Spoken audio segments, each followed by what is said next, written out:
Bonjour et bienvenue à vous. Alors oui, ce mois-ci on enchaîne, je suis inspirée et dans cette vidéo on va aller voir comment élever son taux vibratoire. Le taux vibratoire Kisako, eh bien c'est la mesure de notre corps énergétique. Imaginez bien que certes nous sommes composés de notre corps bien en chair, mais nous sommes aussi composés d'un corps énergétique qui va nous englober complètement, qui va nous dépasser. Corps énergétique qu'on appelle aussi champ électromagnétique ou bien encore aura. On ne confondra pas l'aura et l'âme. L'aura, c'est vraiment ce corps énergétique qui va englober n'importe quel atome de cette terre, donc une table possède une aura. L'âme ne concerne que les êtres vivants qui ont des cellules vivantes, les humains et par extension les animaux et les plantes. Ce corps énergétique, cette aura, se mesure en largeur, c'est-à-dire qu'il est plus ou moins étendu autour de nous. C'est grâce à ce corps énergétique qu'on capte l'ensemble des informations disponibles.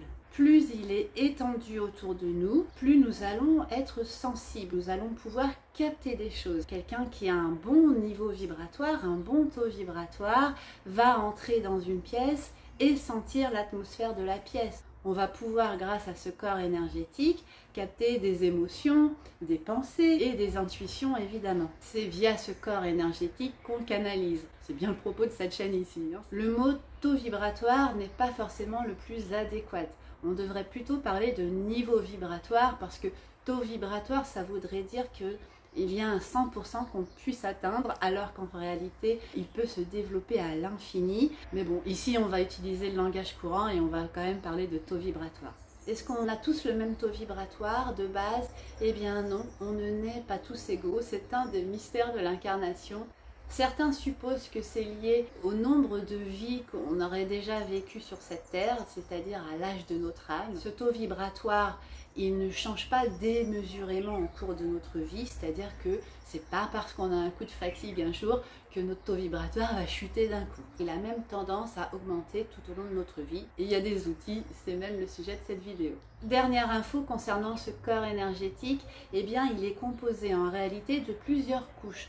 Ces différentes couches se rattachent à différents sous-corps énergétiques et différents états de conscience. Dans cette vidéo, on va traiter des 4 corps énergétiques qui régissent notre vie sur Terre, qui sont le corps énergétique physique, le corps énergétique émotionnel, le corps énergétique psychologique et le corps énergétique spirituel. Pour avoir un bon taux vibratoire, il s'agit de prendre soin de ces différents corps. C'est ce que nous allons voir tout de suite en commençant par le corps physique. Comment on élève les vibrations de notre corps énergétique physique?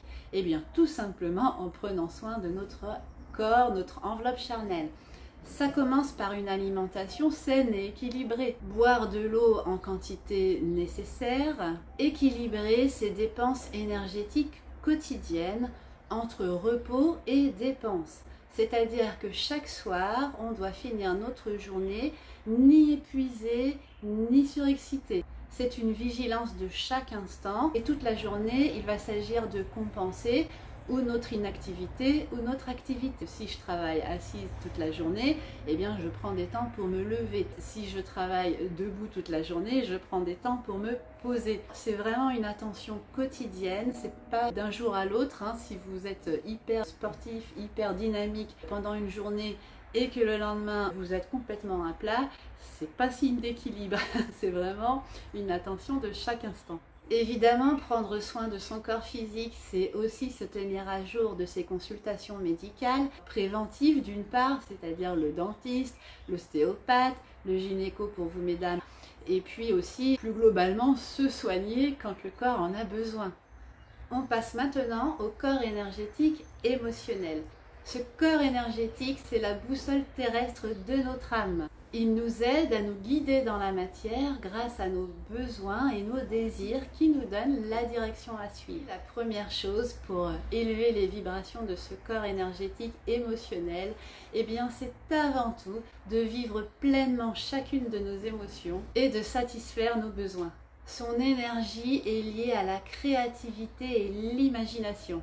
Pour élever ce corps énergétique, eh bien il suffit de mettre de la créativité dans notre vie. Créativité artistique, mais si vous ne vous sentez pas l'âme d'un artiste ou d'une artiste, vous pouvez mettre de la créativité dans votre quotidien. Vous cuisinez, eh bien vous décorez particulièrement votre assiette. C'est la poésie, la joie qui font vibrer notre âme et qui nous indiquent le bon chemin. Donc entourez-vous de poésie, de choses jolies. On l'a vu dans la vidéo précédente, je vous mets un lien ici. Choisissez une décoration qui vous fait du bien. Mettez une petite plante, un petit truc par-ci par-là. Alors pensez aussi à votre bureau, vraiment tous les endroits où vous évoluez. Entourez-vous de choses joyeuses et jolies, de fantaisie. Et en particulier dans le domaine artistique, la musique a un effet extrêmement puissant. La musique émet certaines vibrations qui peuvent vraiment élever fortement ce corps énergétique. Si vous n'êtes pas musicien, eh bien écoutez tout simplement de la musique qui vous fait du bien, de la musique joyeuse qui vous met le peps.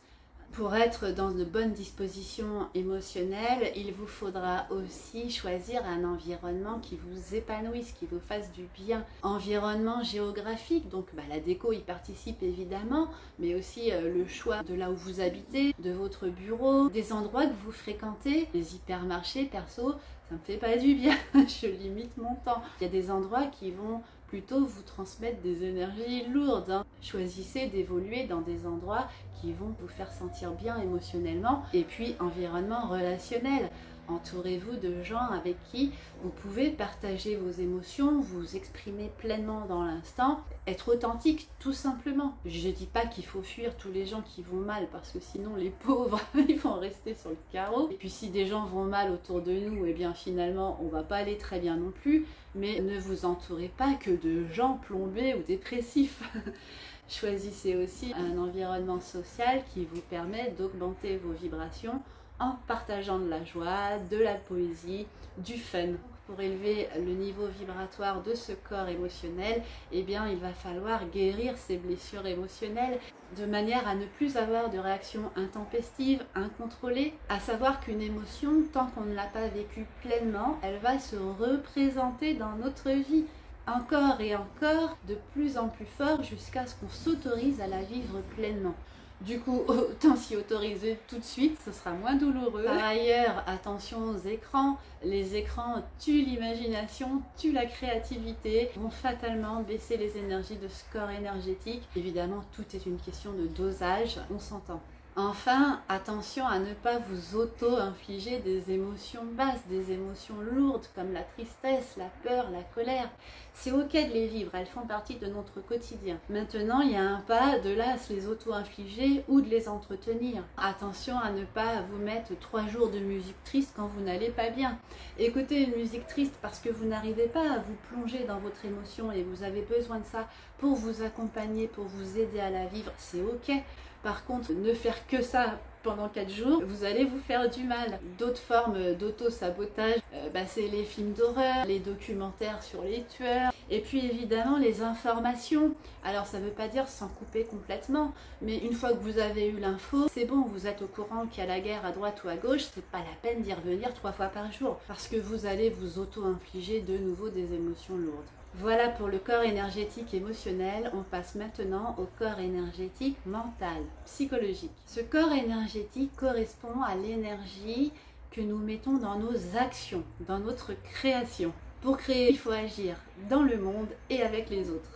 Donc pour élever ce corps énergétique mental, eh bien il s'agit d'avoir des projets à concrétiser, de créer des choses. Il n'y a pas de petits projets, il n'y a pas de grands projets, mais il est indispensable pour son élévation d'avoir des projets et de mettre en place des actions pour les réaliser. Actions qui peuvent être guidées par notre corps énergétique et émotionnel, c'est-à-dire nos besoins et nos désirs. Autre chose pour élever les vibrations de ce corps énergétique psychologique, c'est l'apprentissage. Nous avons besoin, pour nourrir ce corps énergétique, d'apprendre des choses. Alors ça peut être des choses de tout ordre, ça peut être des apprentissages courts, ça peut être des apprentissages longs. Je ne vous dis pas à tous et toutes de reprendre des études. Si vous avez un domaine qui vous intéresse, eh bien tout simplement approfondissez votre connaissance. Connaissances que vous pourrez bien entendu mettre au service de vos projets et des projets des gens qui vous entourent. Ce corps énergétique, c'est le siège de notre mental, de nos pensées au service de nos actions. Eh bien, cette pensée, elle est influencée par nos croyances. Donc, ces croyances impactent directement ce corps énergétique. Il va falloir démonter ces croyances limitantes qui finalement nous empêchent de réaliser nos projets, de créer la vie que nous souhaitons. L'outil quasi indispensable pour démonter ces croyances reste quand même la psychologie, un travail avec un professionnel, psychologue, psychothérapeute, psychanalyste, psychiatre. Ce travail sur nos propres croyances limitantes, qui parfois sont ancrées depuis longtemps, est indispensable pour élever les vibrations de ce corps énergétique. Alors, travail psychologique, oui, trop, non. Être constamment tourné vers ses blessures du passé, c'est déjà être tourné vers le passé, vers ses blessures, donc ça impacte aussi notre corps émotionnel. C'est parfois indispensable, mais à un moment donné arrive la fin du travail. Je dis ça parce que la blessure est à la mode et que je vois quand même beaucoup de gens qui sont tout le temps en train de finalement ruminer, bloquer leur énergie mentale et psychologique sur des blessures. D'autre part, ça peut entretenir un sentiment de victimisation qui est complètement à l'opposé du rôle de cette énergie, qui est de prendre la responsabilité de ce que nous créons. Alors attention, je mets des nuances évidemment, si vous arrivez des choses atroces, vous avez été victime et vous aurez peut-être plus que d'autres besoin d'un travail psychologique suivi. Je parle pour la majorité d'entre nous, c'est bien de se pencher sur ses blessures, mais pas trop n'en faut. Enfin, dans le même ordre d'idées, ce qui va aussi faire baisser notre niveau énergétique, c'est de trop réfléchir, ruminer, être obsédé par la résolution d'un problème. En faisant ça, vous allez vous couper des autres corps énergétiques. Et on passe maintenant au corps énergétique spirituel. Celui-ci, quand il vibre haut, il permet à notre âme de s'accomplir, de s'épanouir dans son enveloppe charnelle terrestre. C'est le corps énergétique qui capte l'ensemble des informations disponibles.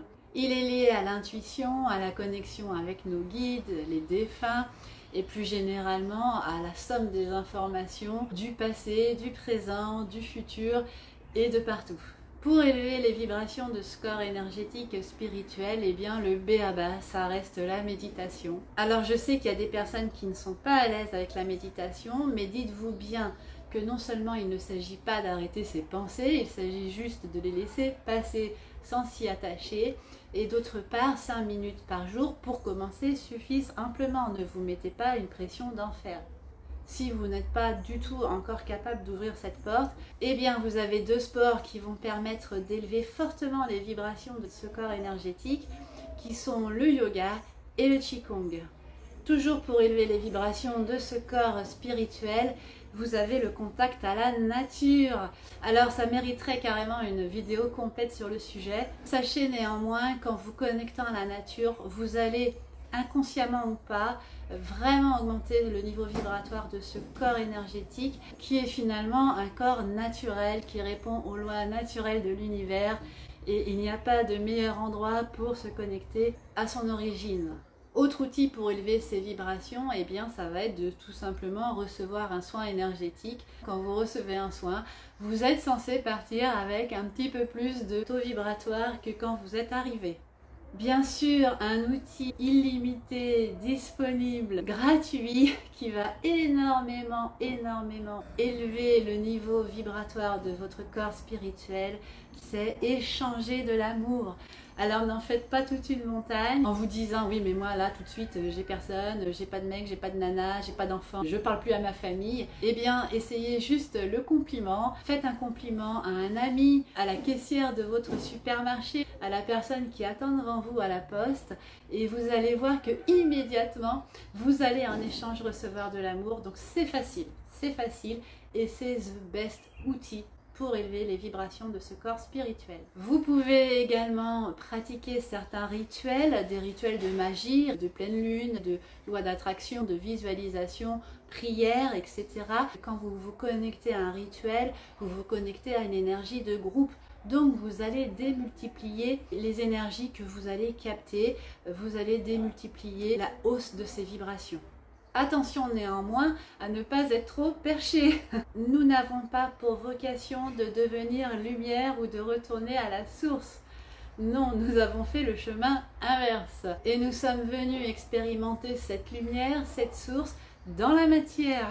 Ainsi, trop méditer, essayer un tas d'expériences transcendantales va vous déconnecter de votre autre corps. L'idée, c'est vraiment qu'en explorant ces vibrations, cette lumière, de ne pas se couper des autres corps, des corps physiques, émotionnels et psychologiques. Ce qui me fait le lien tout de suite avec ce dernier chapitre, ces corps énergétiques qui composent donc notre corps énergétique global interagissent constamment entre eux et donc s'influencent les uns les autres. Si je ne vais pas bien physiquement, que j'ai tout le temps mal quelque part, eh bien je vais ressentir des émotions lourdes et je vais me prendre la tête et je vais négliger mon corps spirituel. Alors pas trop de pression quand même, c'est rare qu'ils soient tous hyper équilibrés tout le temps, hein. Donc c'est vraiment une attention quotidienne. On a souvent tendance à porter notre attention plutôt un moment sur un corps, plutôt à un moment donné sur un autre corps. L'idéal étant évidemment la pleine conscience, d'où la méditation, et d'être capable d'être en conscience de chacun de ces corps en même temps. C'est le travail quasi d'une vie, donc on y va tranquille et on essaye vraiment régulièrement dans la journée de se mettre à l'écoute de ces corps et de voir s'il y a besoin ou pas de relever un petit peu les vibrations de l'un ou de l'autre. Si vous n'avez pas d'énergie émotionnelle en ce moment, eh bien quand même investissez dans les différentes autres énergies. Évidemment, si vous êtes en pleine santé, si vous avez les idées claires et si vous recevez les messages de vos guides et l'information en général, vous allez avoir beaucoup plus d'énergie à consacrer pour votre corps émotionnel. Et je dois vous le dire, malheureusement, même si vous avez un corps vibratoire au top du top, vous n'échapperez pas à la souffrance sur Terre. Oui, la souffrance fait partie de l'expérience dans ce monde duel. Pas de souffrance, pas de joie, de sérénité, d'épanouissement. Maintenant, en ayant un taux vibratoire élevé, non seulement vous l'accueillerez mieux, et en plus vous saurez plus facilement rebondir, hein. En ayant ces outils que je viens de vous partager, bien vous pourrez vous dire, tiens là j'ai besoin de remonter ce corps énergétique, tiens là c'est l'autre. Vous pouvez aussi utiliser des pierres, je vous mets un lien avec la vidéo que j'ai faite sur les cristaux. Il y a des pierres pour chaque corps énergétique, donc vous pouvez en porter sur vous, faire un travail avec. Avec tout ce que je viens de vous dire, en principe, vous devriez péter la forme. Alors rien ne peut se faire sans vous. C'est à vous de vous donner les moyens d'élever votre niveau vibratoire. Vous êtes le créateur, la créatrice de votre vie. Vous avez certainement vos propres petits trucs pour élever vos vibrations. Si j'en ai pas parlé, dites-les nous, partagez-les. Ici c'est quand même avant tout un espace de partage. Je vous partage une expérience, mais j'en apprends toujours énormément de vous. Donc allez-y avec vos trucs et astuces. À plusieurs, on va et plus vite et plus loin. Quant à moi, jusqu'à la prochaine vidéo, je vous souhaite plein d'énergie qui vous servira à régler les problèmes de la vie quotidienne, mais aussi à vous guider au mieux pour vous créer la vie qui vous plaît vraiment à vous. Vous n'en avez qu'une, elle se passe maintenant. Je vous embrasse très fort, prenez soin de vous.